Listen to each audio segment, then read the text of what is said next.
딥시크의 출현 이후로 전반적으로 이 AI를 보는 눈이 좀 달라진 게 아닌가라는 시각도 있습니다.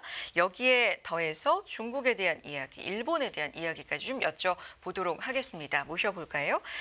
대신증권 리서치센터 문남중 수석 연구위원 나와 계십니다. 위원님 안녕하십니까? 네, 안녕하세요. 잘 지내셨어요? 네, 오래간만에. 오랜만에 나와주셨는데 그동안에 시장에 좀 감지되는 변화가 있는 건지 아니면 위원님 생각에는 이건 뭐 별거 아닌 일이다 이렇게 생각하신 건 제가 지금 앞서서 뭐 간단하게 말씀드린 부분 있잖아요. 고점 논란에다가 경기에 대한 우려까지 겹쳐지면서 증시가 좀 미증시가 특히나 작년과는 좀 다른 양상을 보이고 있는 거 이 부분에 대해 어떻게 보시는지부터 들어볼까요? 뭐 최근에 고민이 좀 많아질 수 있는 그쵸? 시점인 것 네. 같긴 해요. 미국 증시가 사실 트럼프 취임 이후로 상승이 좀 제한되는 모습이었고 최근에는 그 등락이 좀 커지고 있기 때문에 네. 미국 증시를 바라보는 고점론 부분들이 좀 언급되고 있다라고 생각하고 있습니다. 네. 저는 크게 의미를 두지 않고 있고요. 단순하게 2월 중순 미국 증시 S&P 500 지수가 역사적 사상 최고치를 경신을 했기 때문에 이에 따른 자연스러운 반락 정도로 생각을 하고 있고요. 다만 이제 전반적인 분위기 자체가 변동성을 키우는 데 영향을 주지 않았나라고 생각합니다. 사실 미국 증시가 지금까지 잘 올라와줬던 이유들은 경기와 이익이 뒷받침됐던 상황인데 물가와 통화 정책을 중점으로 이제 투자자분들이 보시다 보니까 소외된 부분들이 분명히 있었습니다. 저는 물가 같은 경우에는 지금이 이제 12월에서 2월 동기 기간에 발표되는 물가는 전월과 비교했을 때 자연스럽게 올라갈 수밖에 없는 결과치를 목도할 수밖에 없기 때문에 큰 의미를 둘 필요가 없다라고 생각을 합니다. 그래서 성장에 큰 충격 없이 디스인플레이션이 올해도 계속 유지될 거로 좀 보고 있기 때문에 저는 투자자분들이 사실 작년부터 이 물가를 바라볼 때 물가가 과거처럼 떨어지는 그 폭보다는 물가의 방향성을 염두에 두고 좀 봐야 되는 상황이었는데 이제 계속 떨어지는 이 폭을 염두에 두다 보니까 지난해 같은 경우에는 이제 연준의 금리 인하가 9월까지 늦춰질 수 있다. 실제적으로 9월 달에 금리 인하를 단행하게 됐던 그 바탕이 되기 때문에 올해 같은 경우에도 그 전철이 계속 이어지고 있는 것 같아요. 그래서 앞으로 물가를 해석하실 때는 방향성을 좀 염두에 두시면 좋겠다 생각을 하고 있고 우리가 한때 경험했던 미국의 물가는 상당히 높았어요. 네. 거의 9% 가까이였기 그렇죠. 때문에. 근데 불과 얼마 되지 않은 시점에서 지금 2% 중반 정도까지 내려왔던 걸 우리가 목도를 했기 때문에 그래서 저는 물가가 앞으로 미국 증시의 발목을 잡는 요인은 아니라고 생각하고 있고 올해 연준 역시 금리 인하 기조를 계속 유지할 여지가 있다고 생각합니다. 3월, 6월, 9월, 12월 수정경제 전망이 중요하다라고 항상 얘기해드리고 있는데 지금으로서는 지난해 12월 FMC 때 제시된 수정경제 전망을 보면 올해 50bp, 25pp씩 두 번 정도 금리 인하하겠다라는 것을 평균적으로 보여주고 있는 상황이기 때문에 그를 베이스로 놓고 연준의 통화 정책을 전망을 해야지 아직 3월 FMC에서 새로운 수정경제 전망이 나오지 않았는데 올해 금리 인하가 어렵고 오히려 이제 금리 인상을 해야 된다라는 얘기가 있는데 그거는 제가 좀 성급한 부분들이 있지 않나라고 생각을 합니다. 결국 연준이 금리 인상을 할 수밖에 없다라고 하는 그 바탕에는 제가 언급을 해드렸던 물가가 앞으로 좀 경직성을 보일 수 있기 때문에 그 얘기가 나오는데요. 사실 이 재작년, 작년 이 물가가 떨어지는 걸 주도했던 거는 서비스 가격이 주도를 했고요. 네네. 그 중에서도 주거비가 전년 동월 대비로 놓고 온다고 하면 이미 고점을 형성하고 내려오고 있었던 상황이에요. 그렇기 때문에 주거비 중심의 서비스 가격이 물가 오름폭을 줄여나가고 있었던 상황인데 중요한 거는 지금도 이제 연준이 금리 인하를 단행하고 있지만 여전히 정책금리와 시장금리 모두 높은 레벨이긴 해요.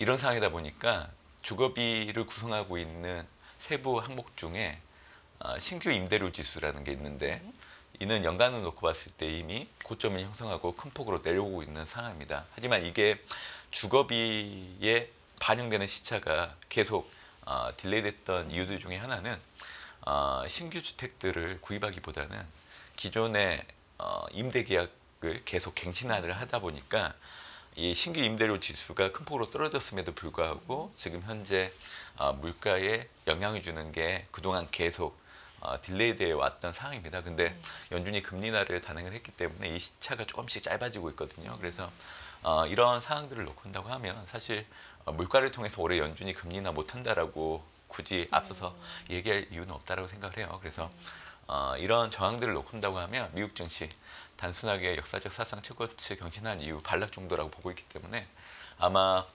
2월 하반으로 이제 얼마 남지 않았잖아요. 그렇죠. 지금의 모습 정도 유지하다가 아마 3월 들어서서는 다시금 상방 압력이 높아질 여지는 상당히 높다고 생각하고 있습니다. 지금 S&P 500 기준으로 봤을 때 5,955선인데 이제 저희 방송 출연을 위원님께서 지난번에 해주시면서도 상단을 7,000까지도 본다 이렇게 제시를 사실 올해 이제 해주셨거든요. 그러니까 사실 S&P 500 같은 경우는 조정이 그렇게까지 크게 나오진 않았어요. 거의 뭐 고점 수준에서 한 100포인트 가량 조정을 받은 그런 정도인데 지금 국면은 그러면 추가 매수의 기회로 봐야 된다라는 입장이실까요? 네. 제가 지난주 금요일에도 이 주간 위클리 타이틀이 지금 미국 증시 시기적으로 보면 좀 쉬어갈 자리라고 좀 보고 있기 때문에 오히려 이제 비중을 늘리는 기회로 삼아야 된다라는 보고서를 좀 작성을 했거든요. 네. 그 전망에 대해서는 확고하게 큰 변화는 없다라고 생각을 하고 있고요. 저는 오히려 그동안 성장주들 담고 싶으셨는데 너무 가격이 비싸 보이니까 담지 못하시는 분들이 되게 많았는데요. 저는 브로드컴을 포함한 이런 배트맨 기업들을 좀 닫는 기회로 삼으면 좋겠다 생각을 하고 있고 트럼프 이기행 정부가 들어서면서 이제 미국 섹터 내에서 옥석 가리기를 좀 해야 될 때 이제 전통 제조 그리고 금융 완화에 따른 금융업 그리고 이제 제가 가장 강조하고 있는 거는 전략 산업들을 좀 봐야 된다는 얘기를 드리고 있습니다. 그 대표적인 게 AI, 반도체, 바이오 의약품, 그리고 양자 컴퓨터, 그리고 가상자산, 그리고 휴머노이드 로봇. 제가 이 전략 자산 관련된 부분들을 올해 계속 투자자들을 만날 때마다 강조를 해드리고 있거든요. 앞으로 미국 증시는 분명히 3월달 이후로 올라갈 수밖에 없다라고 보고 있는데 이제 그 투자 환경들을 먼저 얘기해드리면 아까도 잠깐 언급을 해드렸지만 성장 충격이 없는 디스인플레이션이 앞으로도 지속될 수 있다라는 거. 그리고 팬데믹 이후에 대규모 재정 정책을 해왔고 트럼프 역시 재정 지출을 강조하는 행정부이기 때문에 이 기조가 바뀌지 않는다는 거. 그리고 AI 이 기술 혁신을 힘입어서 이제 경제 구조가 좀 전환되고 있는 부분들 이 역시 긍정적으로 좀 바라봐야 되고요. 특히 생산성이 좀 향상되고 있는 부분들이 있기 때문에 미국의 잠재 성장률이 높아질 여지가 있다는 겁니다. 참고로 한국의 잠재 성장률이 미국보다 더 높아야 되는데 지금은 역전이 돼버렸어요. 지난해부터 이제 미국 잠재 성장률이 한국 잠재 성장률보다 더 높거든요. OECD 데이터를 기준으로 한다고 하면 지금 미국이 2.3 그리고 한국이 2.1이기 때문에 역전이 된 상황이죠. 근데 이게 기조적으로 중기 이상의 시기를 놓고 온다고 하면 바뀌지 않을 걸로 좀 보고 있기 때문에 그래서 제가 한국을 예로 들어서 말씀드리는 이유는 한국뿐만이 아니라 과거에는 선진국 잠재 성장률이 일반적으로 낮았지만 그리고 이제 개도국들의 잠재 성장률이 높은 상황이었지만 이제는 일부 국가들 같은 경우에는 반대 현상이 나타난다라는 겁니다. 이 얘기는 결국 이 주식 시장이라는 큰 흐름을 놓고 온다고 하면 한 나라의 경제 체력이 뒷받침되어야 되거든요. 근데 그게 만약에 뒷받침되지 않는다라고 하면 사실 증시가 올라갈 수 없습니다. 그렇기 때문에 잠재 성장률을 놓고 온다고 하더라도 앞으로 미국에 대한 선호들은 계속 높아질 수밖에 없는 부분들이 있기 때문에 미국 증시 3월부터 다시 올라갈 수 있다라고 보고 있고 뭐 유튜브 타이틀도 보면 뭐 7천이라 써져 있긴 하더라고요. 제 유튜브에. 근데 이제 저는 공식적으로 올해 리포트를 통해서는 6,600 제시를 했고 오버슈팅이 가능하다 보고 있기 때문에 6,900 정도까지는 올라갈 수 있다라고 얘기해드리고 있습니다. 그리고 올해 연초 이후에 미국의 주요 IB들 26개 기관들이 평균적으로 6,508포인트를 제시를 하고 있는데 보통 우리가 주가 전망을 할 때 보는 게 이제 EPS, PR을 가지고 보통 산정을 하잖아요. 근데 12개월 선행 EPS 같은 경우에는 지난 해와 비교를 해보면 12.3% 증가할 걸 염두에 두고 평균적으로 주요 IB들이 6,508포인트를 제시를 하고 있어요. 또한 12개월 선행 PER 같은 경우에는 전년과 비교했을 때 3.7% 감소할 거로 좀 보고 있기 때문에 그래서 저는 불과 이제 올해 시작된 지가 2달 남짓 그렇죠. 지나가고 있는 네. 상황이기 때문에 일단은 잠깐 흔들리는 걸 가지고 추세가 꺾였다 뭐 이렇게 해석하기에는 우리가 조금 더 시간을 갖고 지켜보는 건 좀 필요하다라고 생각하고 있습니다.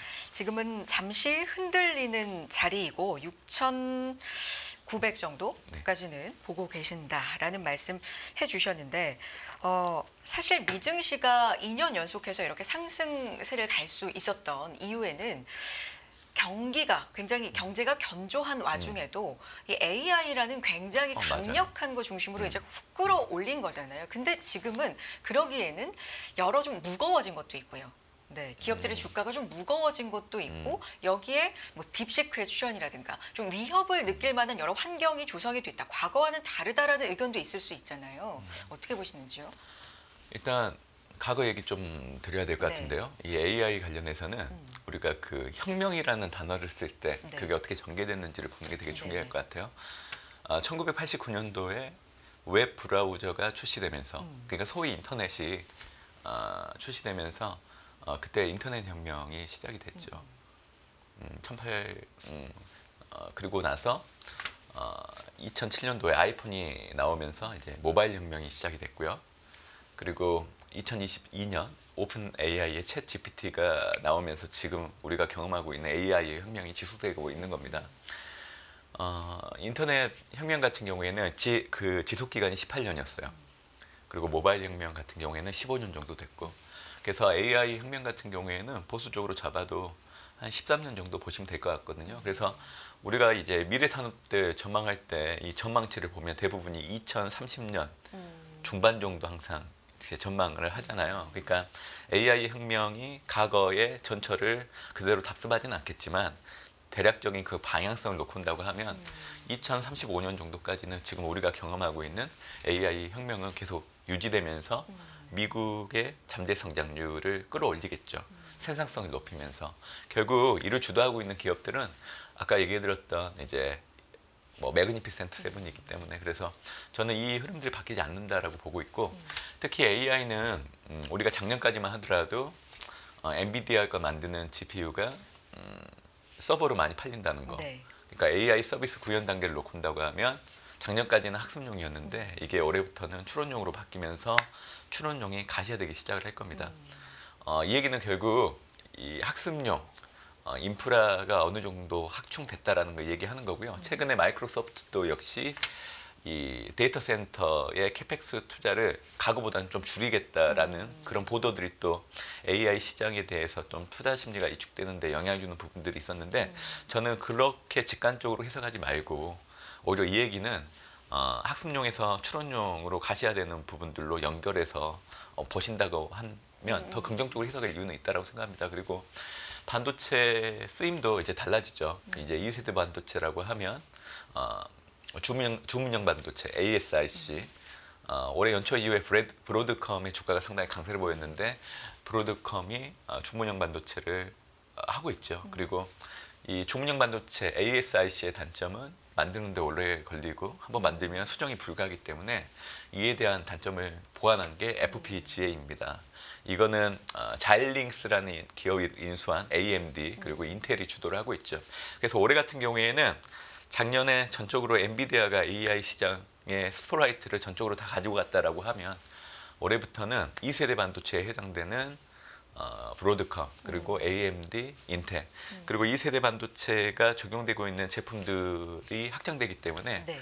이게 지금 적용되고 있는 제품들은 애플의 아이폰에 들어가고 있고 알파벳의 생성형 AI에도 지금 적용이 되고 있고, 또 지금 테슬라의 전기차에 들어가는 것들 이게 모두 다 2세대 반도체에 해당되거든요. 그래서 지금 말씀드렸던 이 기업들의 주가가 사실 올해 계속 성장을 한다라고 하면 사실 미국 증시가 여기서 멈추기보다는 더 올라갈 여지가 있다라는 거죠. 그러니까 결론적으로 얘기해드리면 2022년도 챗 GPT 출시하면서 시작된 AI 혁명은 보수적으로 봐도 2035년 정도까지는 충분히 지속될 수 있다. 그리고 올해부터는 AI 서비스 구현 단계가 학습용에서 추론용으로 바뀌고 그렇게 된다고 하면 하드웨어 쪽으로는 2세대 반도체 ASIC, FPGA가 훨씬 더 많이 팔리게 되고 또 이를 적용하고 있는 애플이나 테슬라, 알파벳 주가들도 시장의 관심을 좀 받을 여지가 있다라고 네. 그렇게 해석을 하시면 되는 거고요.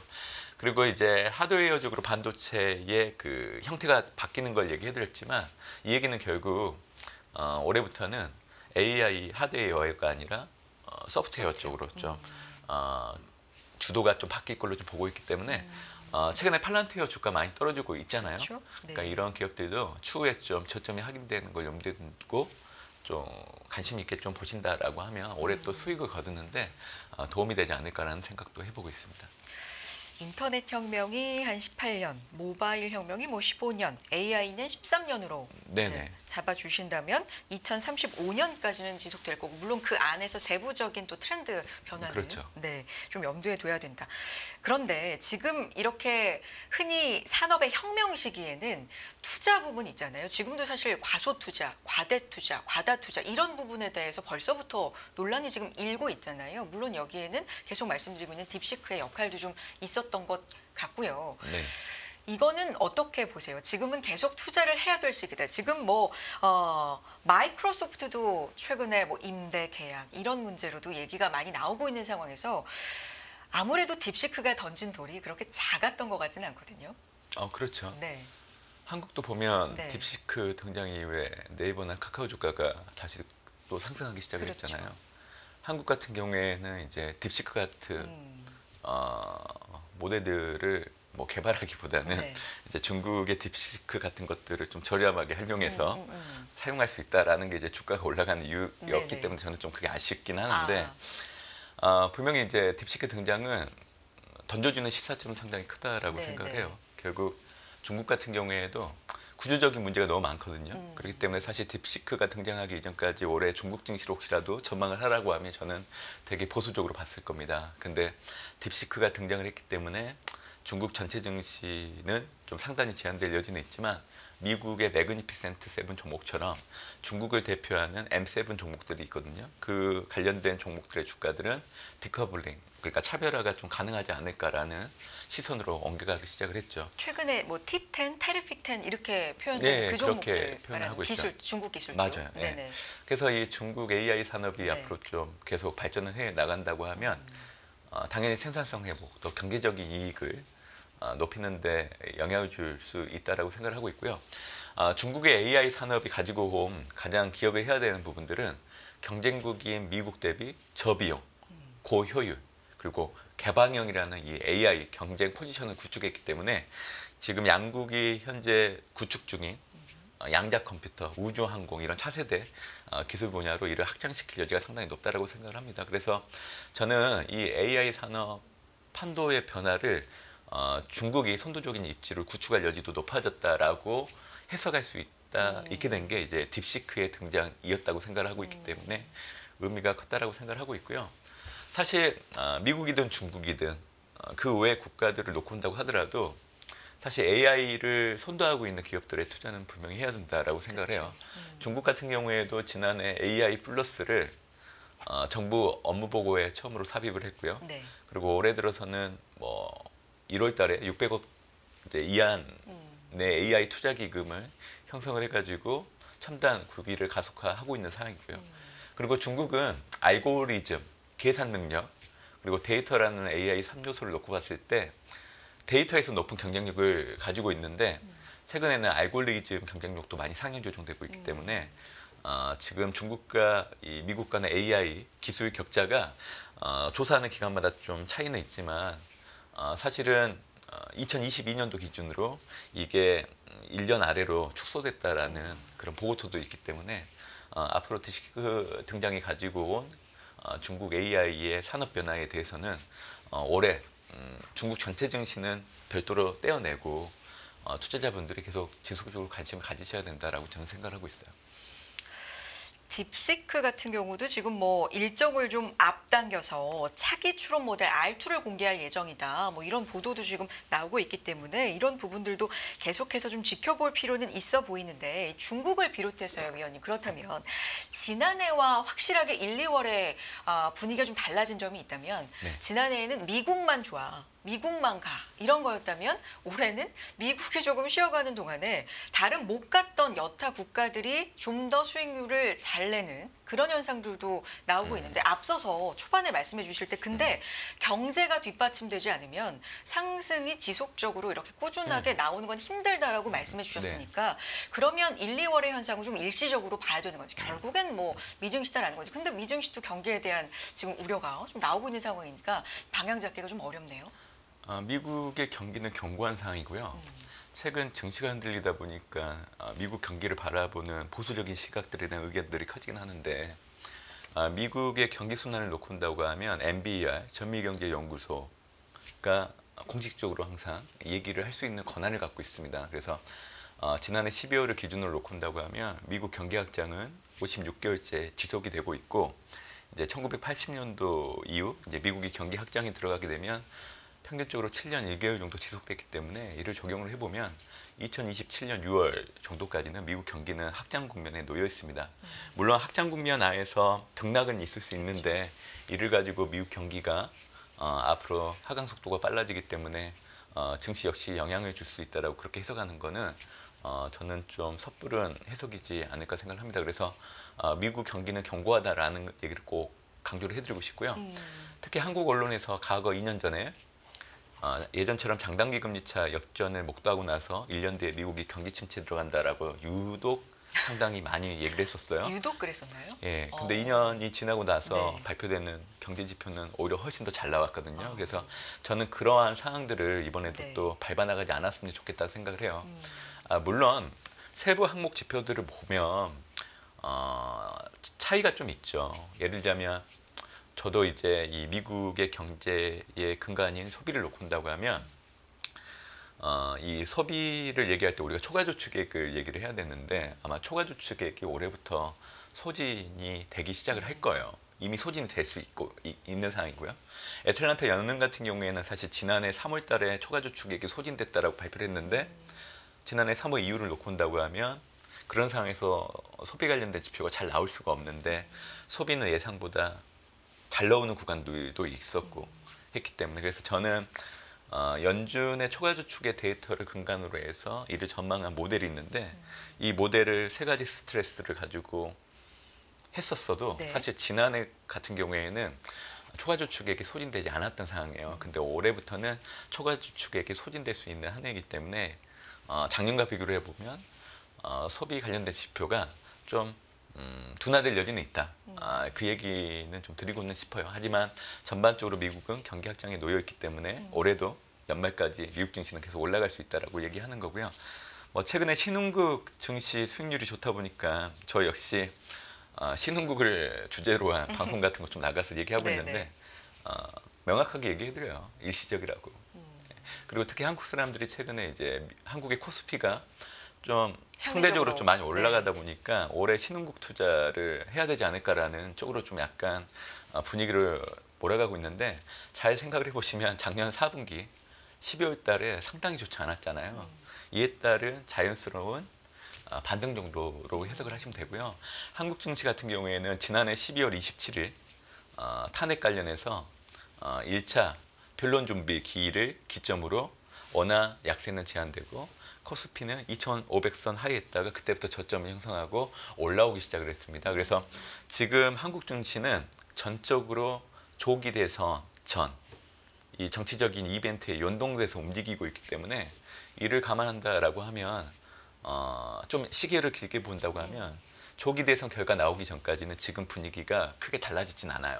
근데 이거는 한국 증시가 가지고 있는 특정 요인 때문에 그러는 거기 때문에 이를 가지고 신흥국 전체 증시를 올해 좀 좋게 봐야 되지 않을까라고 보기에는 제한된 부분들은 분명히 있다고 생각합니다. 과거에는 사실 연준이 금리 인하를 단행하면 신흥국 증시가 상대적으로 선진국보다 높긴 했었어요. 네네. 이거는 과거 팬데믹 이전의 모습이었고요. 과거 팬데믹 이후에는 사실 우리가 알고 있는 경제 지표를 가지고 해석을 하려고 하면 맞은 게 하나도 없었어요. 그래서 저 역시 과거 패턴을 염두에 두고 올해 신흥국들이 선진국보다 연준의 금리 인하 사이클을 감안하면 성과가 좀 좋지 않을까라고 생각을 했었는데 올해 2월 달에 역사적 사상 최고치를 경신한 나라들을 보면 미국과 유럽이에요. 그러니까 이런 기조들이 바뀌진 않을 걸로 좀 보고 있기 때문에 저는 올해도 최우선 투자 국가는 미국, 그리고 범미국 증시에 해당되는 유럽 정도는 올해 전 세계 증시 내에서도 상대적으로 가장 두드러진 성과를 보일 걸로 좀 보고 있는 거고, 그 외의 국가를 놓고 본다고 하면 경제 체력이 뒷받침되는 국가, 어떻게 보면 고성장하는 국가인데 이에 해당되는 국가는 인도, 베트남, 대만 정도로 해석하시면 되고요. 금리 인하와 같은 완화적인 통화 정책을 쓰는 국가는 멕시코, 한국 정도 보시면 되고, 팬데믹 이후에 신산업이 태동된 국가는 유일하게 미국 말고는 없어요. 그래서 이 세 가지 조합을 놓고 본다고 하더라도 이에 해당되는 건 미국이기 때문에 지금 2월 하반을 미국 증시가 변동성을 일으키는 구간에서는 미국 주식 중심으로 달러 자산 비중을 상당히 많이 늘려놔야 된다는 얘기를 항상 강조를 해드리고 있어요. 네. 이제 위원님의 근거를 좀 고견을 제가 듣고자 계속해서 좀 반대되는 쪽에 의견을 이렇게 던져드리고 있는데, 왜 미국 증시를 봐야 되는지 근거를 잘 좀 알 수가 있었습니다. 그래서 어떻게 보면 최선호는 미국 증시, 네. 그 다음이 유럽, 이제 그 다음 군을 보자면 인도, 베트남, 대만, 그 다음 군이 멕시코, 한국, 이렇게 보면 될까요? 동일선상에 놓고 봤을 동일선상에, 때 경제 체력과 완화적인 통화 정책, 그리고 신산업이 태동된 그 카테고리 네. 세 개 내에서 이제 투자할 수 있는 국가를 선택을 해야 된다라는 얘기를 해드렸고, 그 이단에서 보면 최우선적으로는 이제 미국을 가장 선호한다. 이제 그 얘기를 좀 해드렸습니다. 알겠습니다. 자, 이제 내일이죠? 내일, 그러니까 저희 방송 중입니다. 아침 우리 시각으로는 한 6시 20분경에 엔비디아 실적도 발표가 됐는데, 지금 미증시가 좀 조정을 받고 있는 이 와중이다 보니까 엔비디아 실적을 바라보는 눈도 약간 좀 뭐랄까요, 투자자들 입장에서 좀 간절한 도 좀 있는 것 같고요. 네네. 증시의 구원투수가 좀 되줬으면 하는 어떤 관점 포인트가 있을까요? 사실 엔비디아는 네. 매출액 증가율과 주가 간의 관계를 놓고 본다고 하면 팬데믹이 발생하고 나서 매출액 증가율이 급증을 했기 때문에 이에 연동돼서 주가가 큰 폭으로 올라갔던 대표적인 주식입니다. 그래서 이 매출액 증가율이 상당히 중요한데요. 아마 가이던스를 놓고 본다고 하면 과거만큼 그렇게 투자자들 눈높이에 맞춰주는 가이던스를 제시하기는 어려울 겁니다. 근데 거기에 따른 이제 실망을 할 필요가 없다라는 좀 얘기를 해드리고 싶어요. 결국 매출액 증가율은 지난해가 고점이었고요. 126% 전후, 올해가 112% 전후, 그리고 내년에는 이게 50%대로 훅 내려가거든요.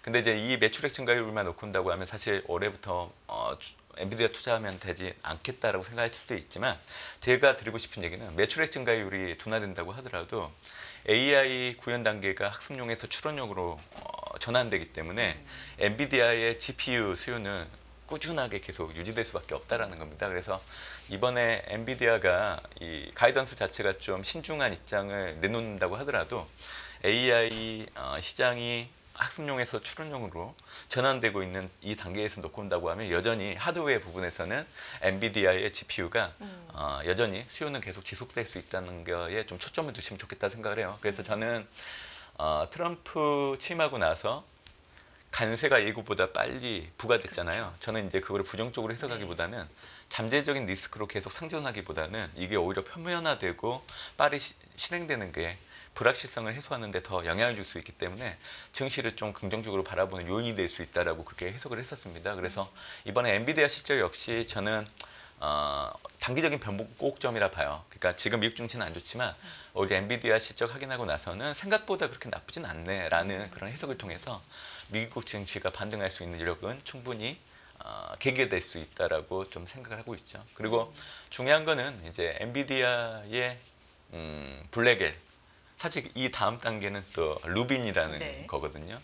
근데 3월 달에 17일 날 이 엔비디아의 AI 개발자 컨퍼런스 GMC 2025가 또 예정되어 있단 말이에요. 아무래도 이제 이 이벤트를 앞두고 엔비디아가 실적에 대한 부분들도 언급을 하고 있지만 어차피 엔비디아 입장에서도 본인들이 하고 있는 AI 산업이 여전히 굳건하게 성장할 수 있다는 거를 분명히 내비쳐 줘야 되기 때문에 네. 이런 부분들을 좀 강하게 어플하지 하는 계기가 되지 않을까라는 생각을 좀 해보고 있습니다. 이번 실적도 물론 중요하고 잘 봐야 되고요. 뭐 GTC 2025까지도 네. 훨씬 더 좀 중요하게 봐야 된다라는 말씀까지 해주셨고요. 저희 이제 자료 중에서 사실 중국 자료를 좀 갖고 오셨는데 이걸 좀 못 보여드려서 혹시 핵심적으로 좀 볼만한 내용들이 있을까요, 위원님? 제가 오늘 말씀드렸을 때 네. 딥시크 등장 때문에 중국 증시 특히 AI 관련된 종목들에 대해서는 미국의 매그니피센트 세븐 종목처럼 앞으로 꾸준하게 모니터링을 좀 해야 된다라는 좀 얘기를 해드렸는데요. 네. 화면에 혹시 네. 네네. 송출을 좀 해주시면 좋을 것 같은데 보여드리겠습니다. 네. 네, 말씀해 주세요. 지금 중국 경제는 그렇게 녹록지 않습니다. 네. 지금 보시는 화면에 있는 차트는 중국의 소비자 물가, 생산자 물가 그리고 공업 이익을 나타내는 건데 보시는 것처럼 저물가가 장기화되고 있고 또 공업 이익 증가율이 둔화되고 있는 상황이기 때문에 오히려 이제 정부의 적극적인 강력한 경기 부양이 필요한데 아마 제가 보기에는 이번에 중국 양해에 대해서는 그렇게 크게 기대감을 갖지 않으시는 게 좋을 것 같아요. 왜냐하면 경기 부양을 할 계획은 있지만 이 실행 계획이 좀 늦춰질 여지가 있다라는 걸 좀 얘기를 해드리고 싶기 때문에 강력한 경기 부양책이 필요한 상황이긴 하지만 올해 중국 양해 이제 얼마 남지 않았는데 좀 간시 시장 기대를 충족시킬 수 없다라고 그렇게 얘기해드리고 싶고요. 그리고 3월 말에 아마 빠르면 이제 미국 무역대표부 그리고 상무부를 통해서 불공정 무역 관행 그리고 과거 트럼프 일기 정부 때 중국을 상대로 맺었던 약속이 잘 이행되고 있는지 여부에 대한 결과가 나올 예정인데 지금 보시는 차트는 과거 1차 무역 합의 이행 여부의 이행률을 나타내는 건데 그때 당시 58% 정도밖에 축적하지 못했어요. 그래서 아마 중국은 올해 타 국가 대비 관세 부과 관련해서 미국의 압박이 거세질 수 있는 부분들이 있기 때문에 그래서 이제 중국 정부가 경기 부양책을 지금 당장이라도 꺼내들고 싶지만 이 불확실성 때문에 이 경기 부양책의 실행 시기 자체가 계속 늦춰질 여지가 있다라는 겁니다. 그래서 아마 중국 양해 전후로 이에 대한 실망감들이 또 중국 증시의 투자 심리가 위축되는 데 영향을 줄 수 있는 요인이기 때문에 이런 부분들도 좀 염두에 두실 필요가 있다고 저는 생각하고 있습니다. 알겠습니다. 위원님 오늘 말씀 잘 들었고요. 오늘 제시해 주신 근거 토대로 해서 또 앞으로 증시 상황 잘 살펴보겠습니다. 여기까지 함께하죠. 대신증권 리서치센터 문남중 수석연구위원 함께했습니다. 고맙습니다. 감사합니다.